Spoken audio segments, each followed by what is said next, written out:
Meditação está no Evangelho de Lucas, capítulo 10, verso 25. Lucas 10, 25.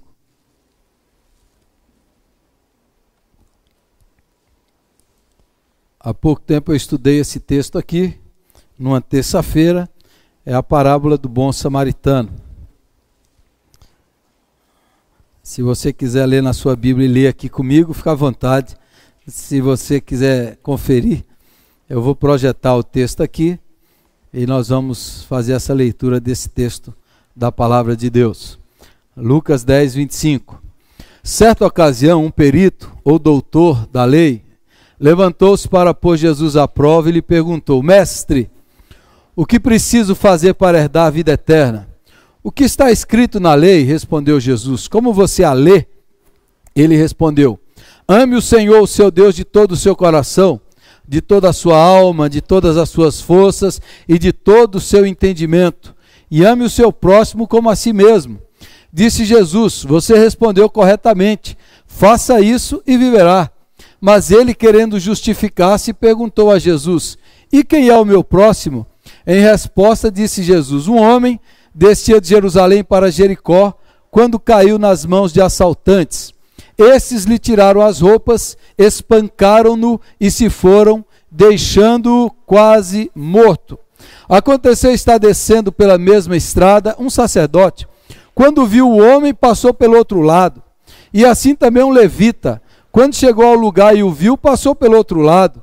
Mas um samaritano, estando de viagem, chegou onde se encontrava o homem e quando o viu, teve piedade dele, ou movido de íntima compaixão, aproximou-se, enfaixou-lhe ou atou-lhe as feridas, derramando nelas vinho e óleo. Depois colocou sobre o seu próprio animal, levou-o para uma hospedaria e cuidou dele. No dia seguinte, deu 2 denários ao hospedeiro e disse-lhe: cuide dele, quando voltar, lhe pagarei todas as despesas que você tiver. Qual desses 3 você acha que foi o próximo do homem que caiu nas mãos dos assaltantes? Aquele que teve misericórdia dele, respondeu o perito na lei. Jesus lhe disse: vá e faça o mesmo. Vá e faça o mesmo. Eu quero explicar essa parábola rapidamente, que é uma explicação que eu fiz aqui. Eu vou explicar, é minha obrigação explicar o texto, e depois eu vou fazer uma outra aplicação para nós, para os nossos dias, para o nosso tempo, nesse tempo de tanta corrupção, tanta catástrofe, tanta morte, tanta notícia ruim, tanta crise. Então eu quero fazer uma explicação do texto, eu quero que você me acompanhe aqui. Como eu falei, eu fiz um estudo numa terça-feira aqui, em que eu expliquei isso daqui. Eu não vou pregar isso, eu só vou explicar e depois eu vou fazer as aplicações desse texto para nós, nesse tempo que se chama hoje.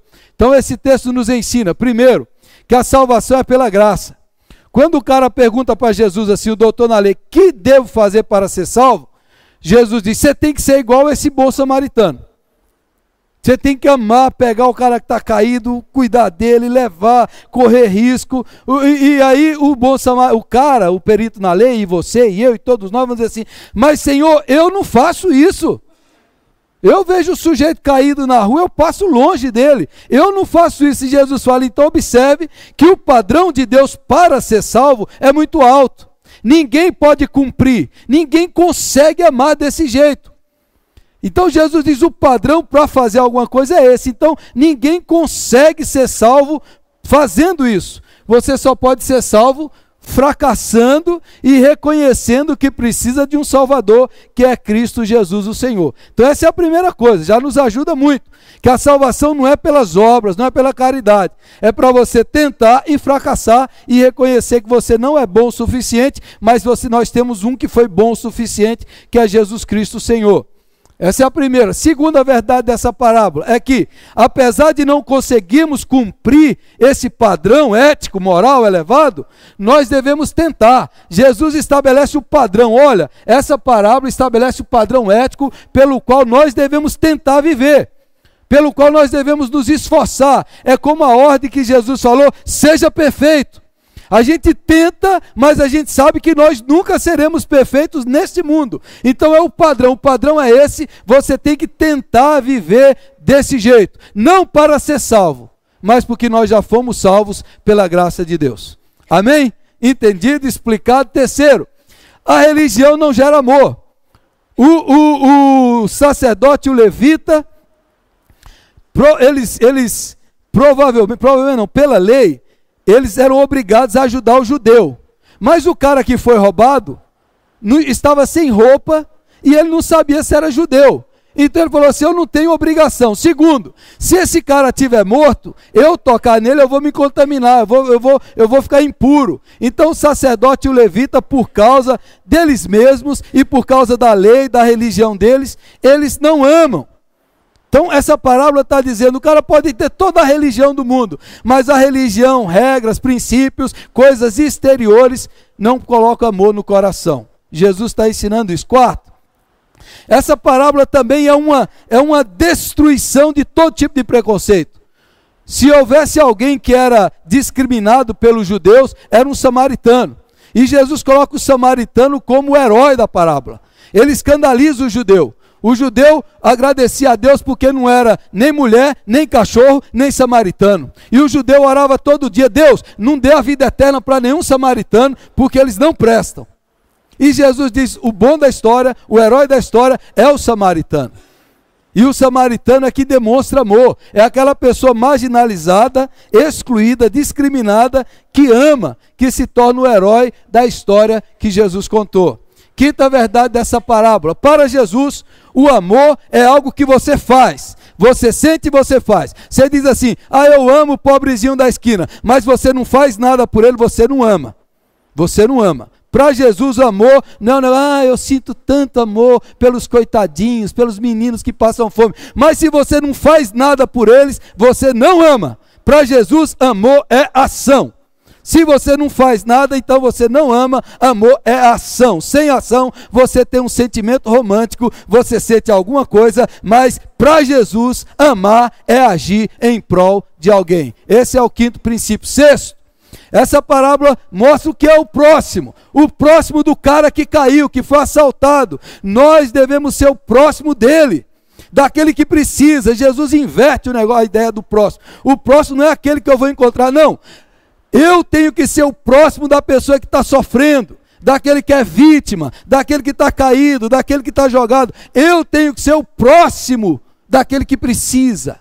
Eu tenho que ser o próximo dele. Esse é o sexto princípio. Sétimo, os agentes divinos. Jesus diz: olha, o levita e o sacerdote, representantes da religião oficial de Israel, não cumpriram o que deviam cumprir. Quando eles não cumprem, Deus levanta outros agentes. Deus não fica comprometido assim: não, eu só vou usar judeu, eu só vou usar sacerdote, eu só vou usar levita. Não, Deus levanta agentes diversos de qualquer lugar, como levantou Amós, que era um boiadeiro do Velho Testamento, pegou Amós lá para pregar para o povo de Israel. Deus usa e levanta vários agentes divinos. Oitavo, para Jesus existem os pecados de ação e de omissão.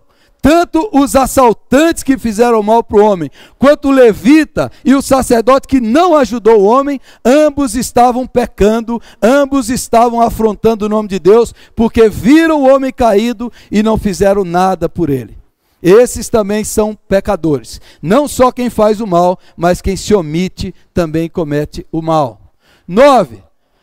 Jesus usa propositalmente a palavra lá derramou e atou, que são palavras litúrgicas do culto, os elementos litúrgicos, vinho e óleo, para dizer: o culto que agrada a Deus não é o culto que você faz dentro do templo. O culto que agrada a Deus é quando você ajuda o necessitado, quando você cuida do que precisa, você está prestando culto agradável ao Senhor Deus. Esse é o 9º princípio. 10º e último princípio: o verdadeiro bom samaritano, voltando ao primeiro, o verdadeiro bom samaritano é o Senhor Jesus Cristo, que desceu na forma de uma demonstração dispendiosa de amor inesperado. Jesus, o estranho rejeitado, colocou-se no papel do samaritano que aparece para atar as feridas do sofredor, como único agente da graciosa demonstração do amor inesperado de Deus. Jesus nos viu caído no pecado e na condenação, desceu do céu, nos perdoou, nos salvou, nos redimiu, nos sarou, nos transformou e nos justificou. Jesus é o verdadeiro bom samaritano. Amém? Terminei o sermão agora, né? 10 pontos. Agora que eu vou começar. Isso é porque eu tinha que explicar. Então, nessa parábola, eu vou deixar aqui, e pode olhar para o texto, nessa parábola, você tem 3 atitudes. Três atitudes, 3 tipos de pessoas aí. E são as 3 que nós vemos hoje na sociedade, no mundo, que eu e você nos encaixamos nelas aqui. São 3. Eu diria 3 tipos de éticas, de ações, de atitudes, de jeito de proceder.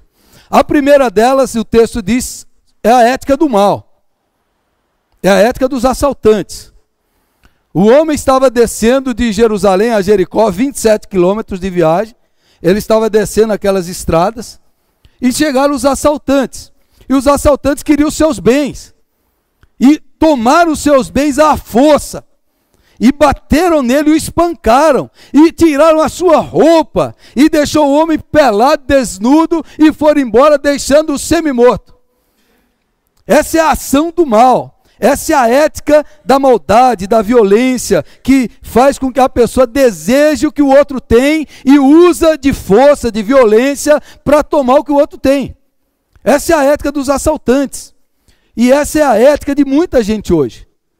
Esse é o padrão de conduta de muita gente hoje, movido pela ganância, pela cobiça. As pessoas usam de vários meios, não só como assaltantes, ladrões e homicidas que acontecem por aí, mas de várias formas. O mal hoje entrou na sociedade, entrou dentro das pessoas, que você vai vendo gente movida pela avareza, pela cobiça, desejando dinheiro, realizando negócios escusos, roubos, corrupção, é mentira, coisas absurdas. Você olha assim e fala, que coisa absurda. E aí, eu quero ler um texto bíblico para você, só preste atenção nesse texto aqui, não precisa nem ler. Está em 2 Tessalonicenses 2, preste atenção nisso aqui. Com efeito, o mistério da iniquidade já opera e aguarda somente que seja afastado aquele que agora o detém. Então será de fato revelado o iníquo, a quem o Senhor Jesus matará com o sopro de sua boca e o destruirá pela manifestação de sua vinda. Ora, o aparecimento do iníquo é segundo a eficácia de Satanás, com todo o poder e sinais e prodígios da mentira, e com todo engano de injustiça aos que perecem, porque não acolheram o amor da verdade para serem salvos. É por esse motivo, pois, que Deus lhes manda a operação do erro para darem crédito à mentira, a fim de serem julgados todos quantos não deram crédito à verdade, antes, pelo contrário, deleitaram-se com a injustiça. Esse texto está falando sobre o mistério da iniquidade. Quando eu estudava teologia, eu ficava pensando assim, como é que pode Deus ter criado um anjo, que era a estrela da manhã, da onde veio a palavra Lúcifer, e esse anjo se virou contra Deus? Como é que ele pode ter preferido o mal contra Deus? E aí às vezes eu ficava pensando, como é que se explica isso? Aí Paulo usa essa expressão aqui para falar do diabo, que ele chama de mistério da iniquidade. É um mistério que as pessoas são atraídas pelo mal, que as pessoas desejam o mal, que as pessoas fazem coisas pelo mal, às vezes voluntariamente, deliberadamente. A pessoa sabe quem é Deus, sabe que é certo, e diz, não, eu não quero saber disso, eu gosto é do que é ruim. A Bíblia diz que Jesus, que é a verdadeira luz, veio ao mundo, e os homens rejeitaram a luz, porque amaram mais as trevas. Então o mal, ele é um mistério sedutor. Freud, o pai da psicanálise, dizia que todo ser humano tem dentro de si a pulsão pela vida e a pulsão pela morte, a atração pela morte, a atração pelo mal, a atração pelas trevas. Isso está dentro do ser humano. É por isso que Paulo diz, o mistério da iniquidade já opera. Como é que você explica que jovens europeus, educados, bem formados, abandonam a vida na Europa e vai lá ser um jihadista, vai lá trabalhar com o Estado Islâmico e vai matar gente? Como é que você explica o cara pegar uma metralhadora e começar a matar as pessoas assim, gratuitamente, livremente, matando? Como é que você explica isso? Qual é a explicação para isso? A explicação para isso é o mal encarnado, Satanás, o ódio que está se fazendo presente na nossa terra, que tem um pai Todo aquele que mata e odeia é do diabo, e o mal se manifesta. Como é que você explica para mim políticos que já têm milhões e milhões, continuam nadando em milhões e roubando milhões e milhões, porque ele ama o mal, ele ama a injustiça, ele ama a mentira? Como é que você explica que 3 senadores que já foram caçados, comprovadamente corruptos, ladrões, como Fernando Collor, Renan Calheiros, Jader Barbalho, ainda estão lá e o povo votou neles? E o povo votou neles. Quem é que elegeu eles? Porque o mal é o mistério da iniquidade. É o mistério da iniquidade que faz com que moços e moças sejam atraídos para a droga, sejam atraídos para a delinquência, sejam atraídos para as coisas erradas. O mal tem esse poder sedutor. Como é que você explica isso? Que alguém pode saber que Deus é luz, é bom, é verdade, é amor, e preferir o mal? Como é que você explica isso? É o mistério da iniquidade que já opera nesse mundo.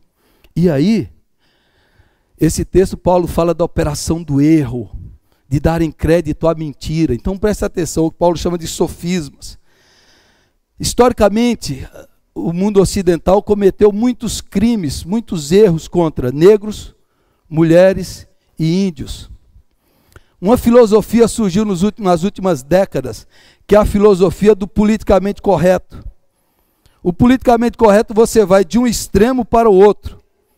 Se antes você excluía grupos, minorias, agora você coloca minorias inatacáveis. Minorias estão acima de todos. Um exemplo. Algum tempo atrás, numa tribo indígena do Amazonas, uma índia teve gêmeos.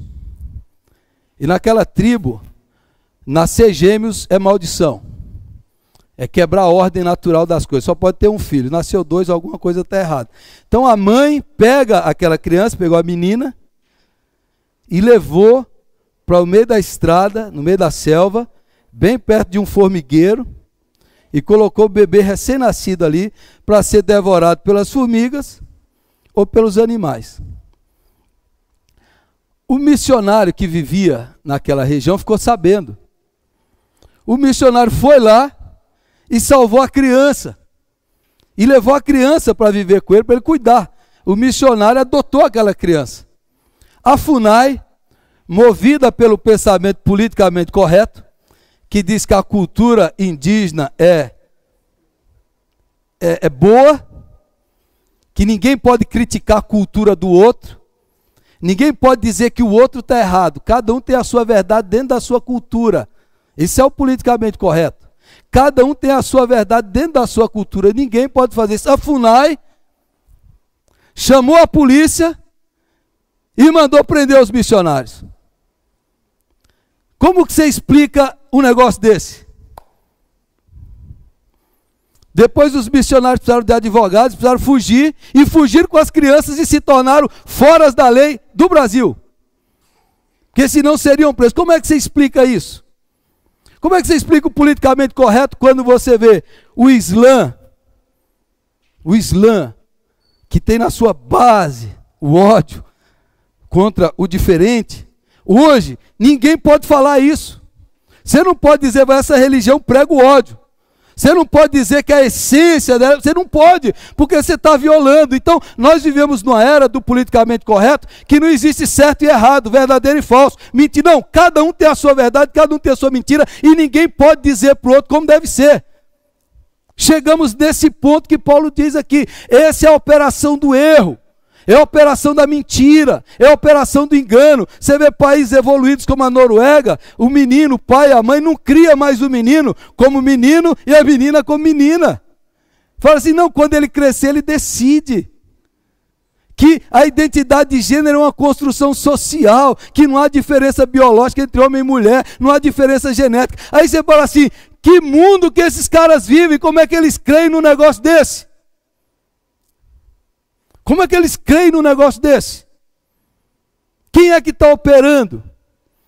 Quem é que está operando para impedir que os missionários preguem para os índios e os tirem desses costumes que matam, que sacrificam crianças? Quem é que está operando para que o Islã seja confrontado com o Evangelho de Jesus Cristo? Quem é que está operando para impedir isso? Nós estamos lidando hoje não é com uma batalha de civilizações, nós vivemos numa batalha espiritual, do reino de Deus contra o reino das trevas, do reino do amor contra o reino do ódio. É isso que nós vivemos hoje. E você tem que dar o nome a cada coisa. É assim, é desse jeito, é conforme o Senhor Jesus Cristo disse. Então essa é a ética do mal. Eu poderia falar a noite toda sobre isso, mas eu só queria concluir esse primeiro ponto dizendo assim, irmão, se você não faz o bem, pelo menos não faz o mal. Tem muita gente ruim que está dentro da igreja, entendeu?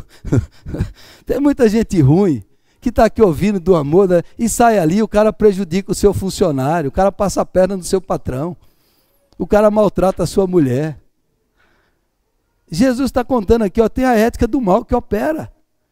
Está operando aqui, está operando. Tem gente agindo dessa maneira. Então Jesus falou, esse é o meio do mal. Se você não agir para o mal, você já está fazendo uma grande coisa.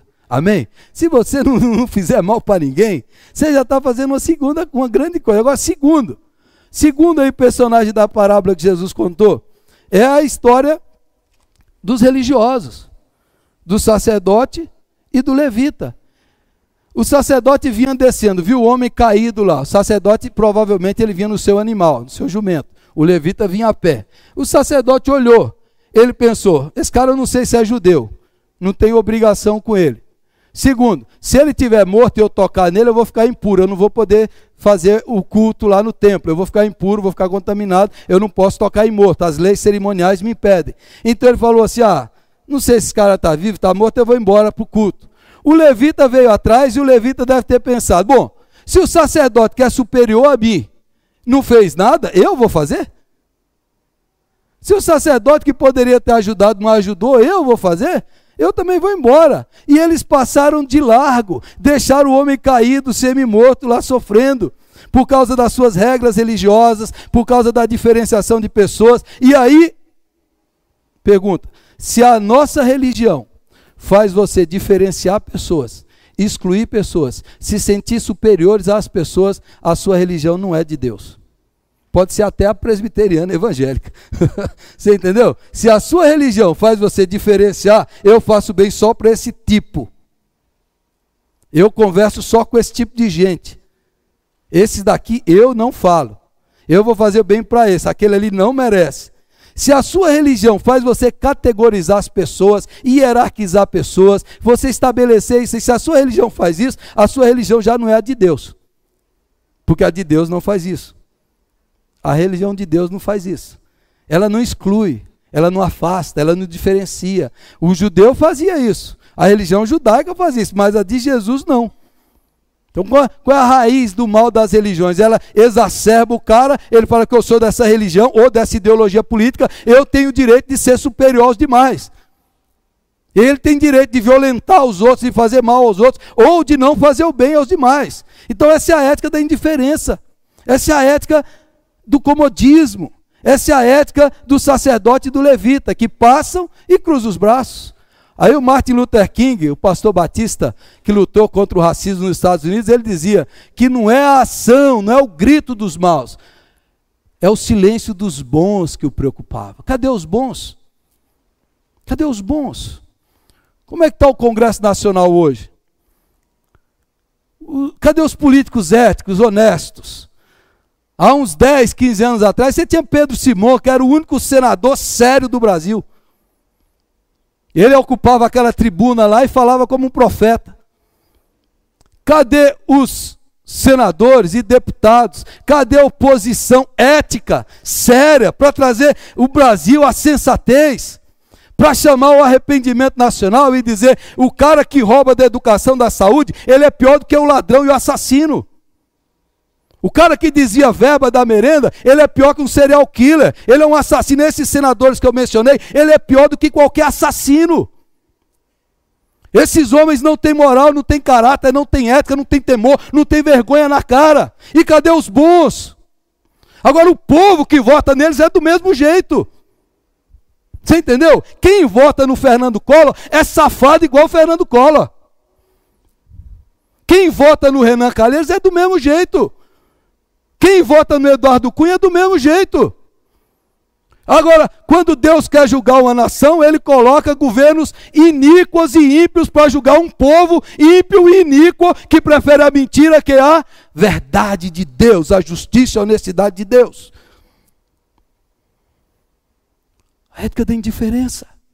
Você vai ver, vai ouvir o mal sendo feito, sendo elaborado, a mentira sendo propagada, a mentira institucionalizada, aparelhando o Estado, a mentira estabelecida. Você não vai fazer nada. Não vai fazer nada. Quando Adolf Hitler assumiu a Alemanha, Winston Churchill na Alemanha, na década de 30, falava: esse cara é do mal. Esse homem é do mal. Nós não podemos deixar ele assumir o poder, mas ninguém deu ouvido ao Churchill. Não, ele é bom. E ele foi, até assumir o poder absoluto e matar milhões de pessoas e devastar a Europa e boa parte do mundo. E o mal? O mal, quando você se omite, quando você não faz nada contra o mal e a favor das vítimas, você também está cooperando com o mal. Quando Martin Luther King se levantou contra o racismo e as leis injustas dos Estados Unidos, ele fez aquelas marchas.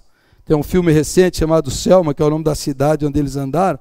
E os pastores brancos diziam: Martin Luther King, acalme-se, espere, um dia as leis vão mudar. Eu tenho que esperar porque não são vocês que apanham, não são vocês que são presos, não são seus direitos que são violentados. Fica dizendo para eu esperar, sendo eu que apanho, sendo o meu povo que sofre. Quando você se omite, quando você se cala, quando você aceita o mal, quando você aceita as vítimas, quando você acha isso normal. Semana um pastor do Rio de Janeiro, o pastor Hermes Fernandes, ele gravou um vídeo muito interessante. Ele estava saindo do Detran. No Rio de Janeiro tem que fazer vistoria no carro. Ele falou: eu venho aqui com pneu novo e eles querem suborno e propina. E eu não dou. E eles dizem que eu tenho que trocar todos os pneus, eu tenho que trocar tudo. Ele falou assim, colocou na internet: o Detran do Rio de Janeiro aqui, ó, está aparelhado pelo mal e pela injustiça. E eu divulgo isso na internet. Tá certo? Tem uma história engraçada de dois pastores, uma vez estavam viajando e parou um guarda que queria suborno. E olhou todo o carro, e no carro não tinha nada errado. Aí os policiais falaram assim: a sua placa está cheia de poeira, não dá para ler, isso é violação. Vou ter que multar o senhor.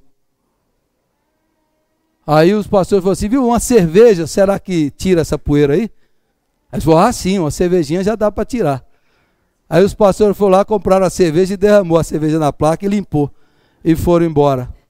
Quando você compra, quando você aceita suborno ou faz suborno, você está praticando o mesmo mal. Quando você não denuncia, quando você não chama o nome, quando você não acolhe e ajuda a vítima do mal, é a mesma coisa. Por que essa barragem caiu? O promotor lá estava dizendo: isso aí não pode ser aprovado. Por que foi aprovado? O Ministério Público na época falou: isso não pode ser aprovado. Por que foi aprovada a barragem? Porque alguém subornou alguém. Porque alguém deixou de cumprir o seu dever e a sua obrigação. Porque alguém não foi um bom profissional e não fez aquilo que devia fazer. Por que em muitos lugares, as coisas não funcionam? Porque o profissional que devia ser ético, justo e excelente no seu trabalho, não faz, não aceita e deixa passar.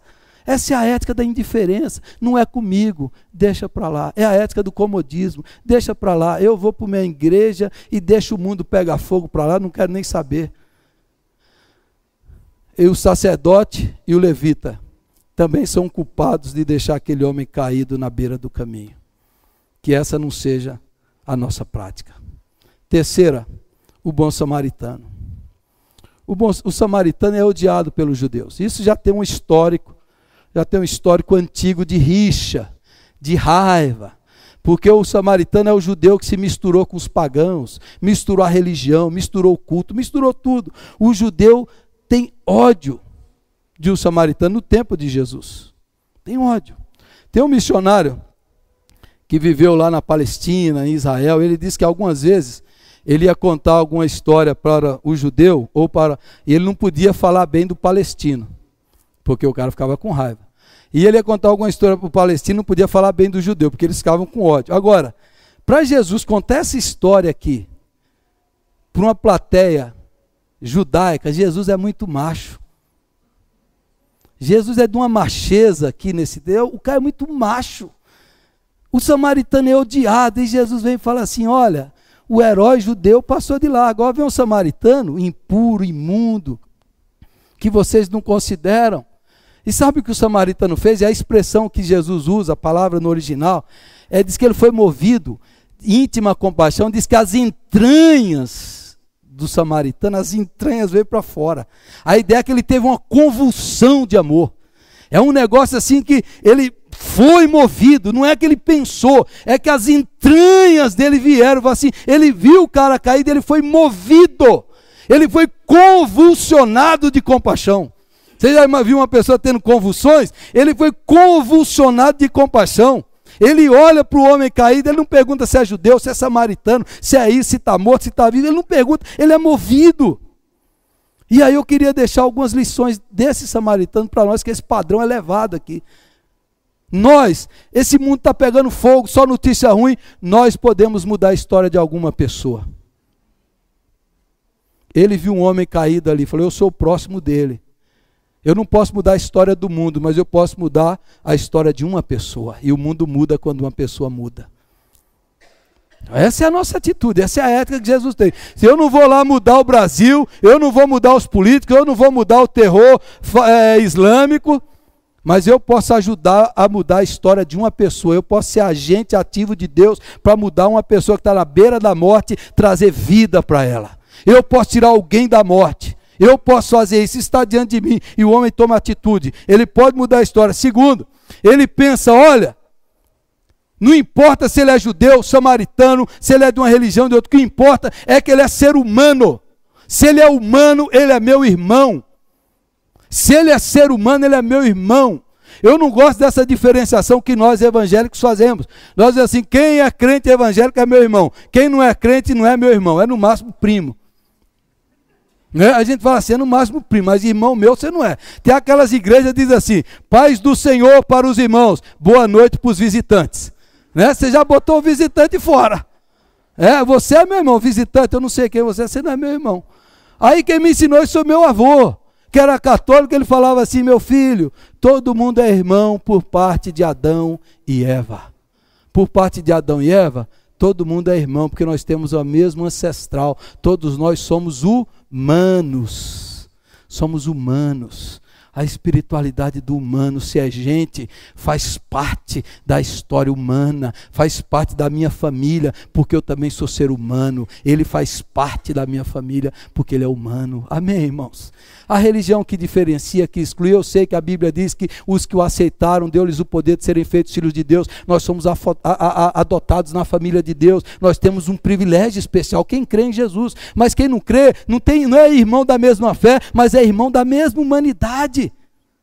É irmão da mesma humanidade.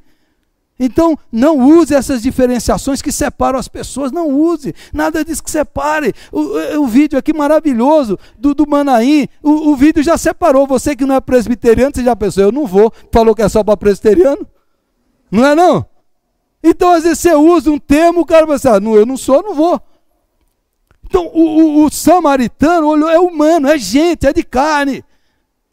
É criado à imagem e semelhança de Deus, tem uma dignidade por ser humano. Terceiro, o samaritano viu a necessidade do homem como uma oportunidade de fazer o bem. Quando a gente vê alguém com necessidade, a gente fala assim, mais uma dificuldade, é ou não é? Eu sou aquela pessoa, você acha que a pessoa sabe que eu sou pastor? Não sei, mas eu já tive assim shopping center, e de vez em quando no shopping entra um mendigo, entra lá, você não sabe como é. Aí tem um monte de gente no shopping, e você vê de longe e fala assim, esse mendigo vai vir atrás de mim. Você já viu isso ou não?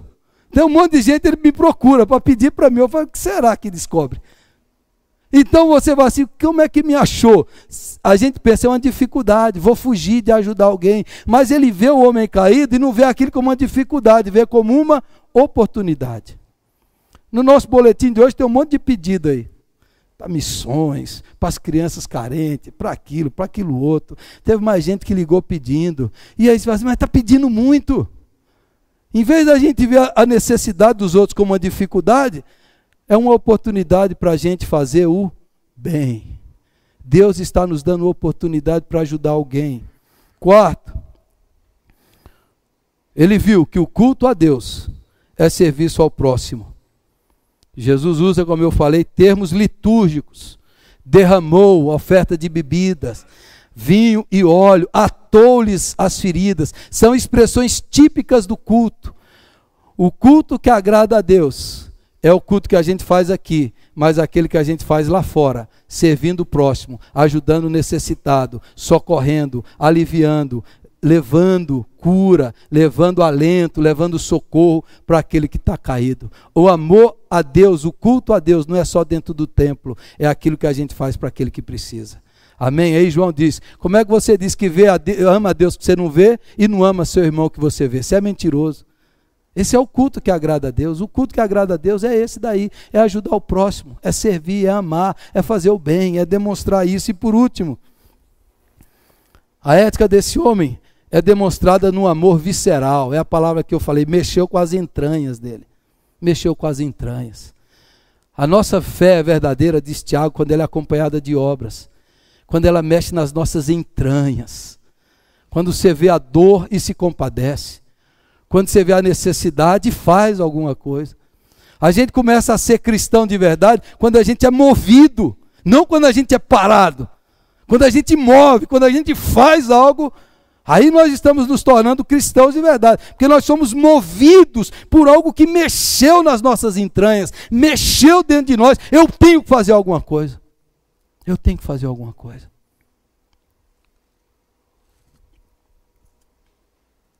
Um dia num culto aqui eu contei a história de um pastor lá no Paraná, conhecido meu, que tinha sofrido um acidente de moto e tinha falecido, ainda jovem. Pedi oração pela família. Saí lá fora, seu Júlio Silveira, e eu nem tinha pensado nisso. Seu Júlio Silveira enfiou a mão no bolso e falou assim, nós vamos orar pela viúva, mas a viúva precisa de dinheiro para sustentar. Enfiou a mão no bolso e falou assim, ó, manda esse dinheiro para aquela viúva lá. Poucos homens eu já vi movidos de íntima compaixão como o seu Júlio Silveira, que não só falava, como às vezes eu falo, mas ele fazia e fez para muita gente, movido de compaixão, ação, atitude, contribuição.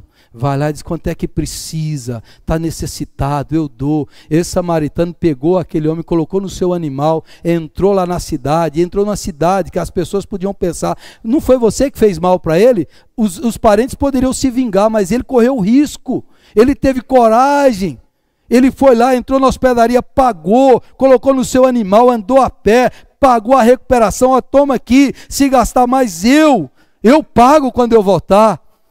A gente começa a ser crente de verdade quando a gente faz alguma coisa. Quando as nossas entranhas se movem, quando a gente age em prol de alguém, aí nós somos crentes de verdade. Amém? Eu queria terminar essa minha reflexão hoje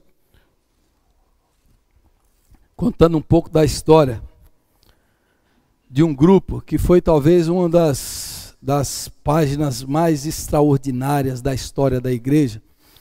Aquelas, quando você lê ali o Novo Testamento, Atos, um grupo que no século XVIII, na Alemanha, experimentou isso que está escrito em Atos dos Apóstolos aqui. Às vezes a gente lê as coisas na Bíblia e não pensa que isso não aconteceu de novo. Já aconteceu várias e várias e várias vezes. Numa região da Alemanha, que na época era chamada de Morávia, os morávios, os cristãos eram perseguidos em vários países da Europa, e um conde chamado Zinzendorf abriu as suas terras. Ele era um homem rico, teve uma experiência com Jesus, se converteu, abriu suas terras para os refugiados.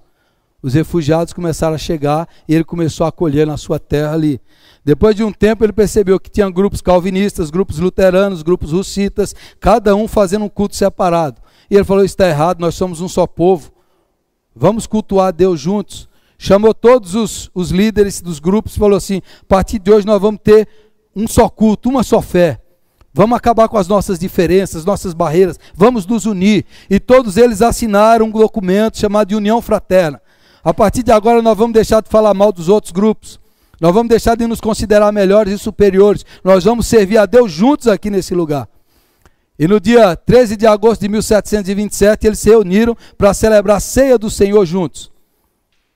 E eles começaram o culto daquela união, e eles começaram a celebrar a ceia. Quando terminou a ceia, o Espírito Santo de Deus se agradou daquele amor entre os irmãos. E o Espírito Santo de Deus foi derramado ali naquele lugar. O culto, que era por volta de meio-dia, ficou até meia-noite. Adorando, orando. Alguém falou assim: nós poderíamos orar em todo o tempo. Um homem levantou e falou assim: vamos levantar 24 irmãos para orar 1 hora por dia? Mas a gente está orando? Vamos. E aí 24 irmãos começaram a orar, 1 hora por dia. E aí levantou mais outros irmãos para revezar na oração, sem parar, sem parar.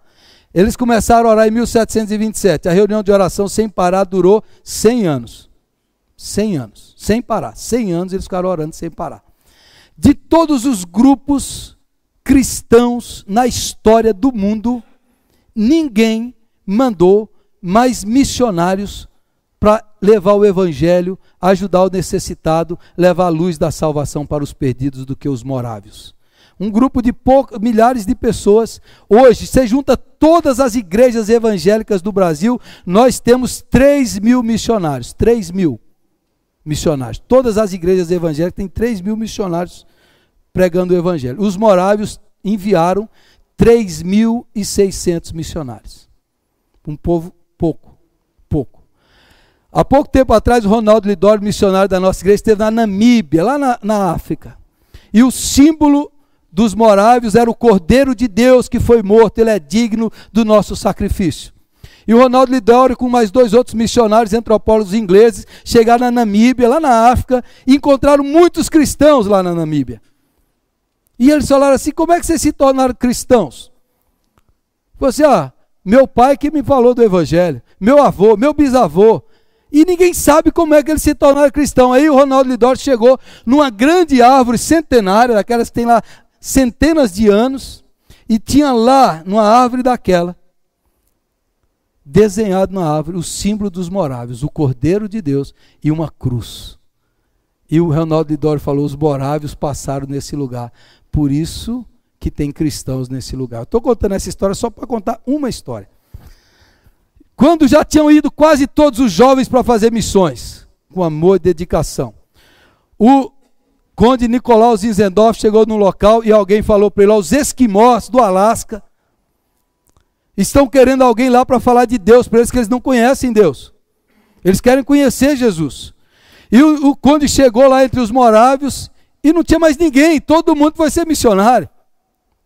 E aí ele orou e Deus colocou no coração dele um homem que era o oleiro, que é o que fazia os vasos de barro daquele povo. E o Nicolau Zinzendorf foi falar com ele, com o oleiro, falou: olha, os esquimós estão precisando de um missionário. E nós não temos mais ninguém para ir. E Deus mandou eu falar com você. Eu sonhei com você essa noite e vim falar com você. Para você ir para lá. Mas antes eu tenho que lhe dizer 3 coisas. Se você for, você vai ter que ir sozinho. Não tem mais ninguém para ir com você. Segundo, nosso dinheiro acabou. Você vai ter que ir sem dinheiro. E terceiro, a gente nem sabe bem onde fica esse povo. Se você for, provavelmente você não vai voltar. O oleiro falou para ele assim: me dê 2 minutos. Ele saiu assim, baixou a cabeça e fez uma oração. Depois ele voltou para o conde Nicolau Zinzendorf e falou assim: olha, eu só tenho uma condição. Eu preciso de um par de sandálias para eu ir. Se você me arrumar um par de sandálias, eu vou amanhã cedo. O conde chegou lá na manhã, se atrasou para achar a sandália, o homem já tinha ido. Ronaldo Lidório diz que hoje 50% dos esquimós do planeta Terra são crentes em Jesus Cristo. Porque um oleiro deu a sua vida em amor àqueles que estavam perdidos. Eles deram o seu amor, deram o seu sacrifício, deram a sua vida para levar o evangelho, a salvação e o amor de Deus àqueles que precisam. Vivendo o evangelho de Jesus. Vamos orar?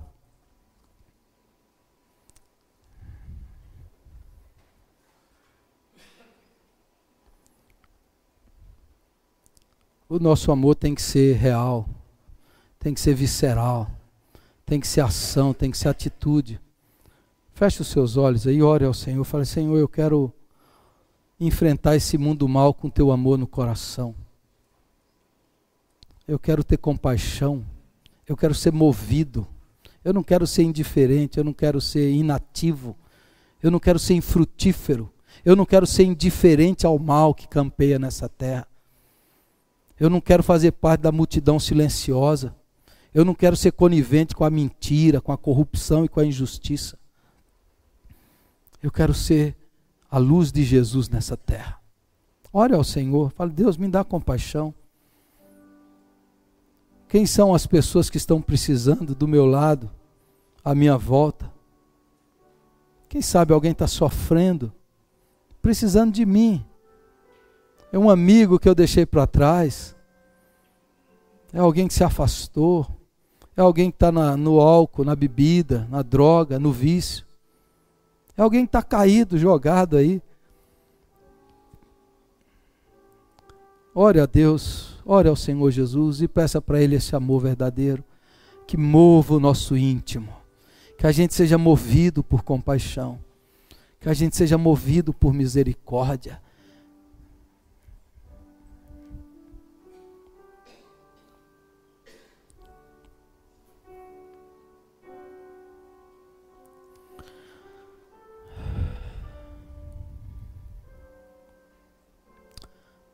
Ó Senhor nosso Deus, louvado e exaltado seja o teu santo e glorioso nome, pela tua grande compaixão e misericórdia, pelo teu grande amor com que nos amou e nos tirou.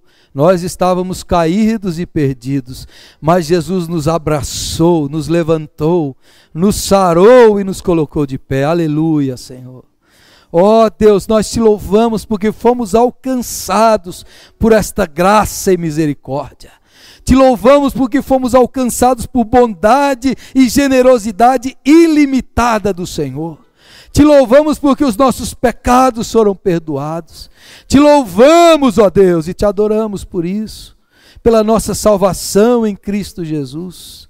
Mas agora, Senhor, nos ajude a mostrarmos esse mesmo amor, essa mesma compaixão, essa mesma bondade aos sofredores desse mundo mal, às vítimas desse sistema injusto e iníquo. Ó Deus, mexe com as nossas entranhas, mexe com as nossas vísceras, Senhor, para que a gente possa agir, praticar, fazer algo em prol do que precisa, Senhor. Em nome de Jesus, meu Pai, livra-nos da indiferença, livra-nos do comodismo, livra-nos da religiosidade vazia e estéril, livra-nos, ó Pai. Livra-nos, ó Deus, desse sistema maligno e iníquo que estamos inseridos. Livra-nos da corrupção, livra-nos da cobiça, da avareza, da ganância. Livra-nos, ó Deus, de tudo isso. E dá-nos amor, dá-nos generosidade para com o próximo, ó Pai. A começar dentro da nossa casa, a começar no nosso trabalho, a começar na nossa vizinhança, a começar aqui na nossa cidade, Senhor.